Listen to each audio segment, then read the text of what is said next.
First up, the disclaimer. Nothing in this video is intended as financial advice. Please pause the video now and read the disclaimer in full. We have to consider the two main fears that we have as investors in a volatile market. Number one, we have the fear of not taking profits and continuing to hold as our investment falls in value. And number two, we have the opposing fear of selling too many tokens and missing out on potential profits as the value rises higher. We must devise a method to satisfy both of these fears. This introduces the method I've been using recently. You may like it or you may not.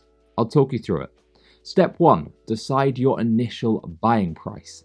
Ideally, this will involve applying dollar cost averaging. In other words, buying at a variety of prices over a period of time so that you have an average price which you are happy with. Step 2. Decide your final exit price. This is the price at which you're happy to have sold everything. Step 3. Sell small portions of your holdings at consistent multiples as the value rises higher. I'll run you through an example so you can understand this better. In our example, we have a project with a market cap of $100 million. At a valuation of $100 million, this looks like a great opportunity to you. This is your entry price. Ideally, you would have used dollar cost averaging and this would be your average entry price. But let's keep it simple and imagine you do buy in just one step. That is step 1 complete. Step 2 is picking your final exit price. In our example, let's say that you decide 1.1 billion is the highest valuation you're willing to hold tokens at. Anything higher than this and you believe the project may in fact be overvalued. Hence, this is the highest number you're willing to hold your tokens at. Step 3 is deciding how many portions to sell our tokens in. For this example, we'll be selling in 10 equal sized portions. So we have our initial buying price of 100 million, our final selling price of 1.1 billion, and we know that we're selling in 10 portions between these two values. To calculate when to sell each portion, we need to split the difference between the starting and the final prices equally. This means removing our starting price from the final price. So in other words, taking 100 million off 1.1 billion and leaving us with 1 billion. Now we take this number and divide it by the number of portions we will be selling in. In our case, it is 10. So we divide 1 billion by 10 and this gives us the nice round number of 100 million. Therefore, every time the valuation increases by 100 million, we sell 10% of our tokens. At a $200 million valuation, we sell our first 10%. At 300 million, we sell another 10%. At 400 million, another 10%, and so on and so on. This is the simple method that I've been using in recent times. I find that it works because it addresses both of the fears I referenced earlier. Number one, our fear of suffering from a sudden price crash is addressed as we are taking regular profits. And number two, our fear of selling too many tokens at once and missing out on potential profits is also addressed as we are gradually selling tokens instead of carrying out a big single sale. While comprehensive so far, I want to provide as much value as possible, which means adding a few important points to consider. Number one, you must pick the numbers yourself. People often ask me when they should sell a token.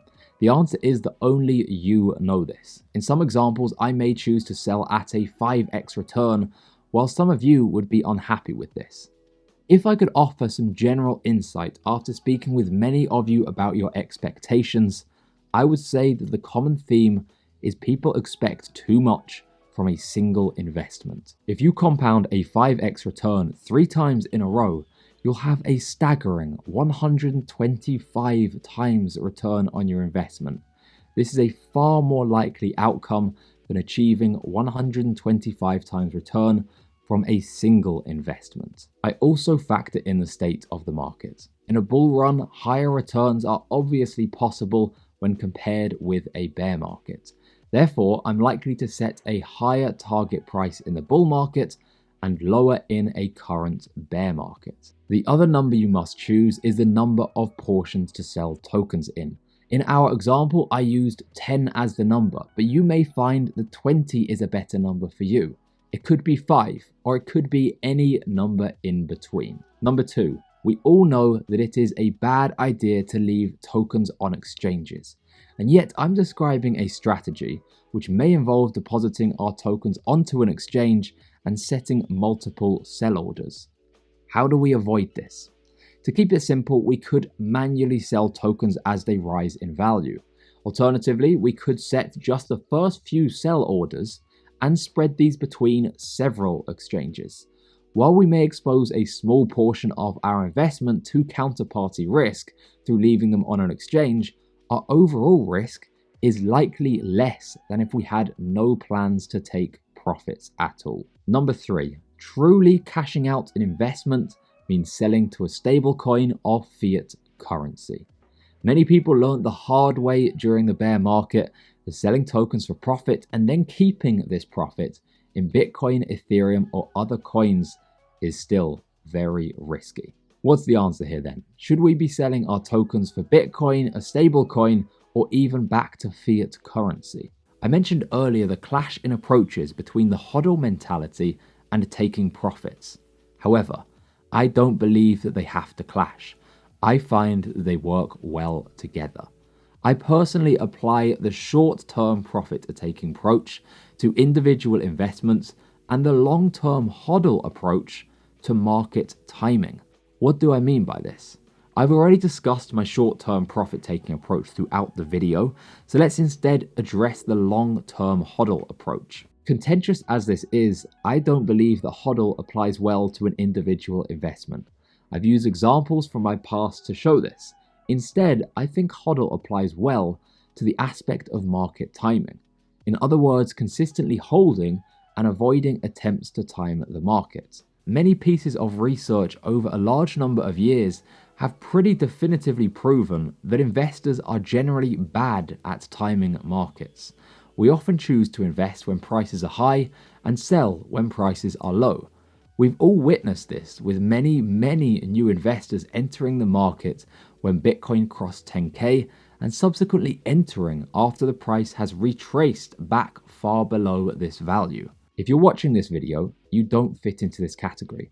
You most likely have a more developed method of thinking and understand that the biggest opportunity is in times such as now when pessimism is at its highest. However, this still doesn't mean that we are good at timing markets.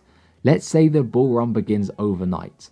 At what price do you think we'll reach our max before another bear market will take over? Will Bitcoin be at 10K? Will it return to 20K?